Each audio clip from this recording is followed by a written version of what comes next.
my personal reason.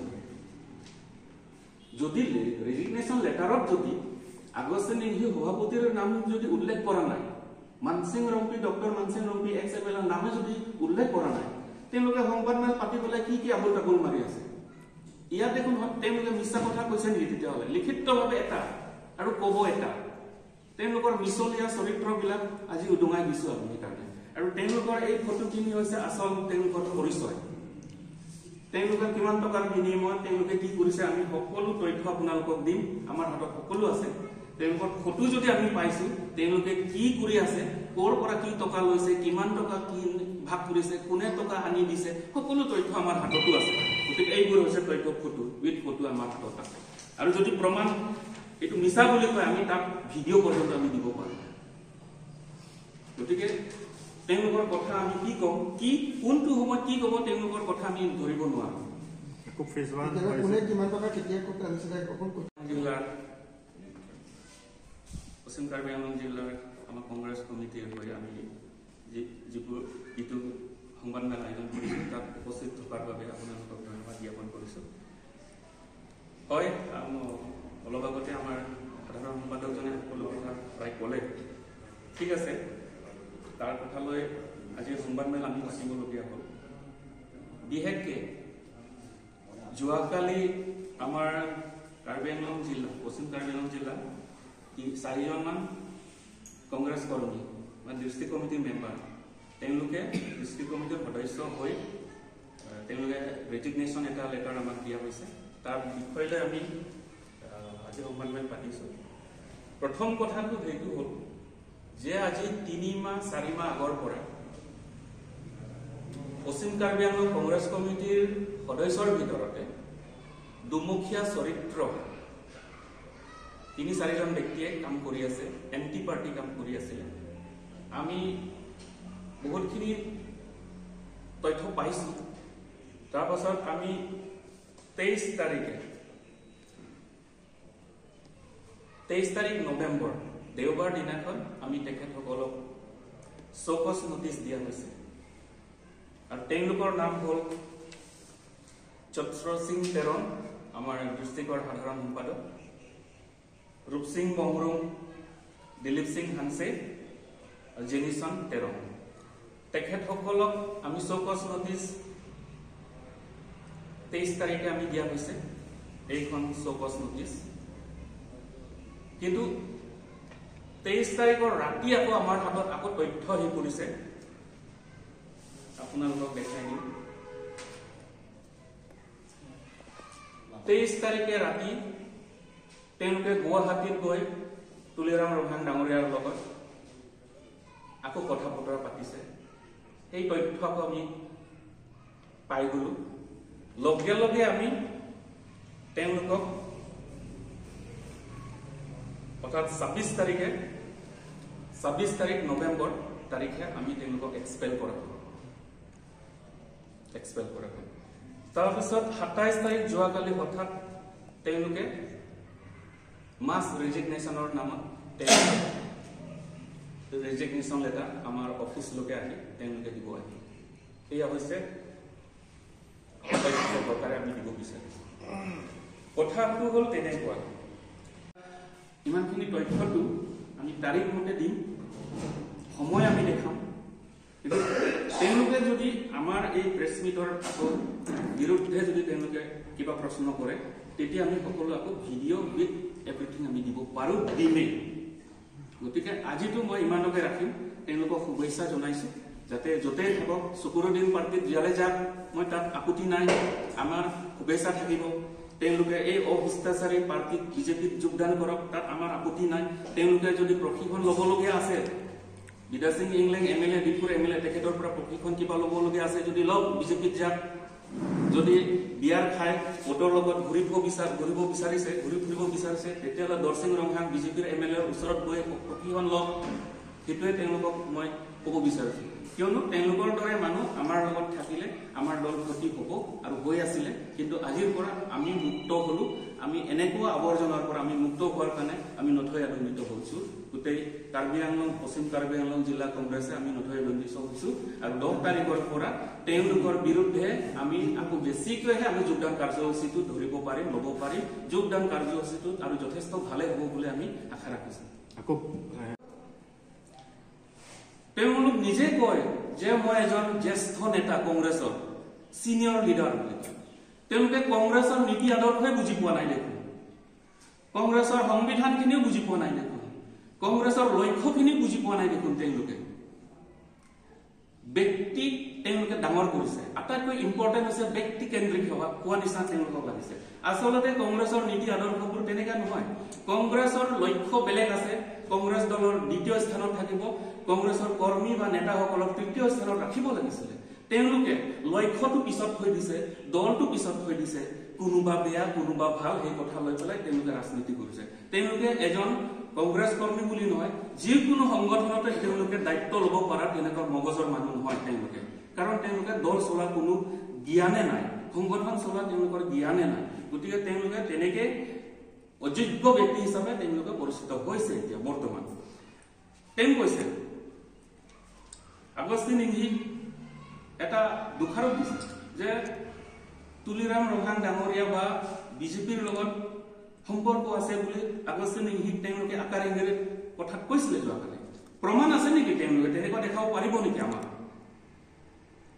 মুখখন আছে বুলি আবুল তাবুল বুকিলে নহ'ব নহয় আমি যিবিলাক তথ্য দিছো চাওক এয়া হৈছে 23 তাৰিখ ৰাতি নৱেম্বৰ 23 তাৰিখ ৰাতি আমি চৌকছ দিয়াৰ পাছত তেওঁলোকে গুৱাহাটীত গৈ তুলিৰামৰ ঘৰত তেওঁলোকে কথা পাতা এয়া হৈছে ফটো তাৰ আগত আমি চৌকছ দিবলগীয়া হ'ল তেওঁলোকৰ এয়া এন্টনি যোৱাকালি যে বাইক দিছিল মানুহজন এন্টনি টেৰন তেখেতে চাপ হেডসিং ৰংফাৰৰ লগত কি কথা পাতিছে এয়া হৈছে ইয়াৰ আগত তাৰপাছত যোৱাকালি তেওঁলোকে কৈছে যে আমি কোনো দলত নুসুমাম বা কোনো দলত সোমাবলৈ এতিয়ালৈকে চিন্তা কৰা নাই বুলি কয় কিন্তু তেওঁলোকৰ যোৱাকালি ফৰেষ্ট আইবিত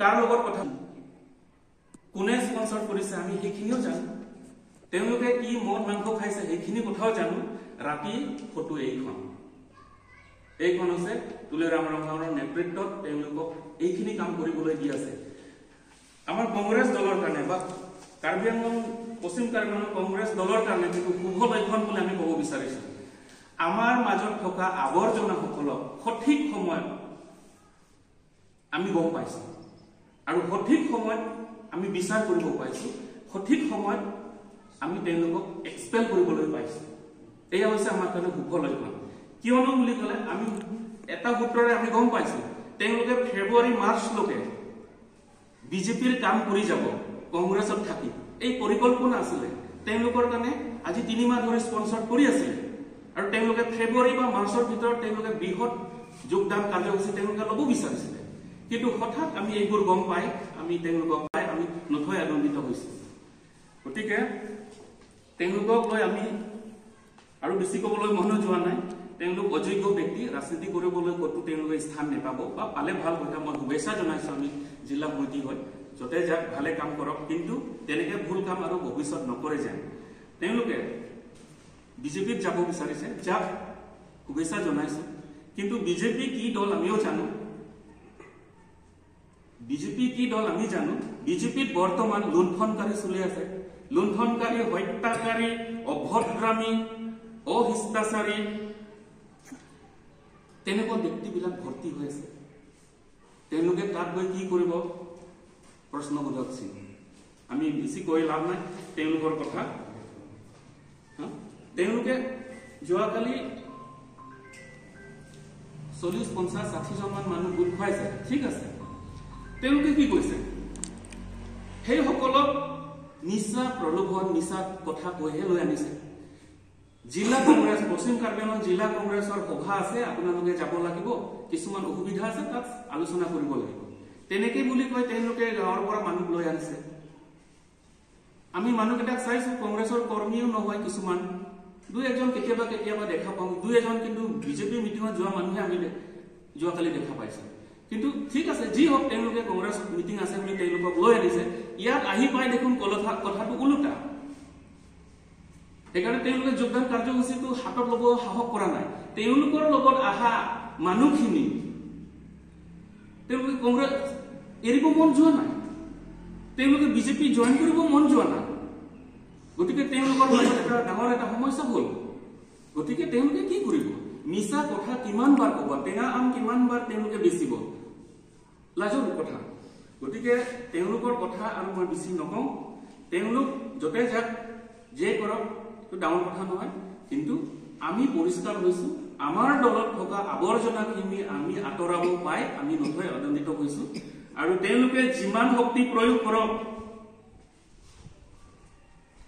আমি জানো তেওঁলোক হৈছে আমাৰ দলৰ আৱৰ্জনা হয়। তেওঁলোক থাকি থকাৰ সময়তো একো কৰিব পৰা নাই। তেওঁলোক গুচি যোৱাৰ পাছত যে আমাক যে ক্ষতি কৰাব, সেইটো কোনো পধ্যে সম্ভৱ নহয়। তেওঁলোকে এটা গুচি যোৱাৰ কাৰণে আপোনালোকে চাওক 10 তাৰিখ ডিচেম্বৰৰ পৰা তেনেকে যোগদান কাৰ্যসূচী কংগ্ৰেছ দলত বিজেপি ত্যাগ কৰি কংগ্ৰেছ দলত যোগদান কৰা কাৰ্যসূচী দিনে দিনে আমি দেখুৱাই দিম।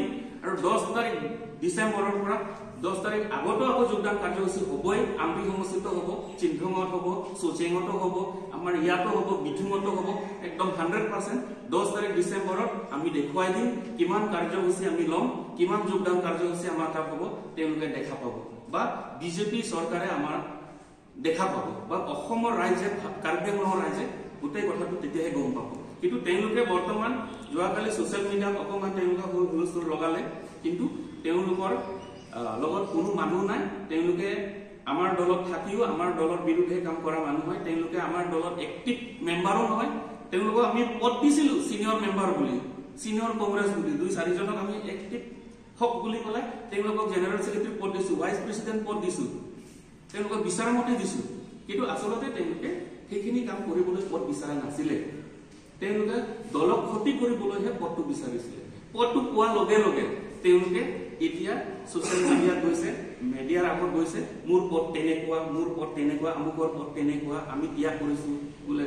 কংগ্ৰেছ কমিটি পশ্চিম কাৰ্বি আংলং জিলাৰ আধা অংশ গুচি গ'ল। তেনেকুৱা নহয়, তেনেকুৱা নহয়। আমাৰ জেনেৰেল ছেক্ৰেটাৰী আমি 13 জন আছে, ছেক্ৰেটাৰী বহুত আছে, ভাইচ প্ৰেচিডেণ্ট বহুত আছে। তাৰ মাজতে আমি তেওঁলোকক সন্মানেৰে পদ দিছিলো কাম কৰক বুলি। তেওঁলোকে নকৰাৰ কাৰণে এতিয়া আমি গম পাই গ'লো। তেওঁলোকক সকলো কথাবিলাক আমি আজি আপোনালোকৰ আগত অৱগত কৰাম। চক্ৰ সিং তেৰণ, ৰূপ সিং বংৰুম, দিলীপ সিং হানছে, জেনিছন তেৰণ, তেওঁলোকৰ আজি 2-3 মাহ ধৰি আমি তথ্য পাইছো। তেওঁলোকে কংগ্ৰেছ পাৰ্টি থাকি তেওঁলোকে এণ্টি পাৰ্টি কাম কৰা হৈছে। গতিকে তেওঁলোকৰ ওপৰত আমি একশ্যন লোৱা অলপ পলম হৈছে। পলম হোৱা মানে কি, আমি তথ্য গোটাওঁতে অলপ সময় লৈছে। গতিকে তথ্য পোৱাৰ পাছত চৌকছ নটিচ দিয়া হৈছে। চৌকছ নটিচ তেওঁলোকে ৰেছপণ্ড কৰা নাই। তেওঁলোকে আকৌ এটা কাম কৰিলে, কাণ্ড এটা কৰিলে, তাৰপিছত লগে লগে আমি এক্সপালশ্যন কৰিছো, এক্সপেল কৰি দিলো দিয়া হ'ল। গতিকে সেই কথাবোৰ আমি যোৱাকালি তেওঁলোকে সংবাদমেল পাতি যোৱাকালি বাইক দিছে, বিভিন্ন ধৰণৰ তেওঁলোকে বাইক দিছে। কিন্তু তেওঁলোকৰ আচৰিত কথা, তেওঁলোকৰ ৰিজিগনেশ্যন লেটাৰত কৈছে আমি ব্যক্তিগত অসুবিধাৰ কাৰণে তেওঁলোকে ৰিজাইন দিছে বুলি কৈছে, পাৰ্চনেল ৰিজন বুলি কৈছে। আকৌ তেওঁলোকে সংবাদমেল পাতি তেওঁলোকে কৈছে বোলে আগষ্টে নিমিহি তেখেত আমাৰ চিনিয়ৰসকলক ৰেছপণ্ড কৰা নাই, ৰেছপেক্ট কৰা নাই, অনাৰ কৰা নাই, দায়িত্ব দিয়া নাই, আমুক তাহুক বকিলে। দ্বিতীয়তে তেওঁলোকে ক'লে Mansingh Rongpi x MLA doctor Mansingh Rongpi ডাঙৰীয়া বিজেপিৰ পৰা আহি আকৌ কংগ্ৰেছত সোমোৱাৰ কাৰণে বোলে তেওঁলোকে অসন্তুষ্ট হৈছে। তেওঁলোকে কৈছে যে ৰেজুলেশ্যন লোৱা আছে, মানসিং ৰংপিক আমি গ্ৰহণ নকৰো বুলি। ৰেজুলেশ্যন শব্দটো তেওঁলোকে উচ্চাৰণ ভালকৈ কৰিব জানা নাই। তেওঁ কিমান টেলেণ্টেড লিডাৰ হয় নাজানো। কিন্তু ৰেজুলেশ্যন লৈছে লোৱা নাই সেইটো বেলেগ কথা। ৰেজুলেশ্যন লৈছে ঠিক আছে, কিন্তু আগষ্টে নিমিহিৰ দিনত নহয়, সিং তেৰণ সভাপতি হোৱাৰ দিনত। গতিকে অসমতো সেই সময়ত আছিলে ভূপেন বৰা ডাঙৰীয়া অসম প্ৰদেশ কংগ্ৰেছ কমিটিৰ সভাপতি আছিল। ঠিক আছে, সেইখিনি কথা অলপ ভুল বুজাবুজি হ'ল। কিন্তু এজ চক্ৰ সিং তেৰণ, ৰূপ সিং বংৰুম তেওঁলোকক লগত লৈ আমাৰ ডিষ্ট্ৰিক্ট সভাপতি আগষ্টে নিমিহি ডাঙৰীয়াই ডিষ্ট্ৰিক্ট টিম হৈ পেলাই গৌৰৱ গগৈৰ ওচৰত 10 তাৰিখ ছেপ্টেম্বৰে জইন কৰিছেতো ডক্টৰ মানসিং ৰংপি ডাঙৰীয়া কংগ্ৰেছত। 10 তাৰিখতে গৈ কথা সকলো কথা পাতিলে। তাত সকলো কথাবিলাক গম পালে পিছত সকলো সন্তুষ্ট হ'ল তাৰপিছত একো নাই তেতিয়া চতুৰ সিং তেৰণা একো কোৱা নাই ওকে বুলি ক'লে যদি ওকে নহয় তেতিয়াহ'লে 10 তাৰিখ 11 তাৰিখ তেওঁলোকে ৰিজাইন কৰক না কিয় কৰা নাই আজি 3 মাহ পাছত তেওঁলোকে এটা নাটক কৰি আছে আমি গম পাওঁ তেওঁলোকৰ চৰিত্ৰ কি তেওঁলোকৰ কাম কাজ কি কৰি আছে আমি গম পাওঁ আমাৰ ডিস্ট্ৰিক্ট এক্সিকিউটিভ মেম্বাৰ মিটিং মাতিলেও তেওঁলোকে নাহে আমি মাছ জয়নিং প্ৰগ্ৰাম আমি পাতিলেও তেওঁলোকে মাছ জয়নিং কৰিবৰ বাবে বাধাহে দিয়ে তেওঁলোকে মানুহটো কেতিয়াও লৈ নানে তেনেকৈ আমি বহুত কাৰ্যকলাপবিলাক বেয়া দেখা পাই আছো গতিকে আমি কিছুমান তথ্য পোৱাৰ পাছত তেওঁলোকক চৌকছ নোটিছ দিবলগীয়া হৈছে আৰু চৌকছ নোটিছ তেওঁলোকে ৰেছপন্ড নকৰাৰ কাৰণে তেওঁলোকে এক্সপালছন পাইছে এক্সপেল কৰিবলগীয়া হৈছে ঠিক আছে তেওঁলোকে কোৱা কথাবোৰ যিকোনো খবৰৰ বাবে যোগাযোগ কৰক 7099017330 লগতে 7099017110 নম্বৰত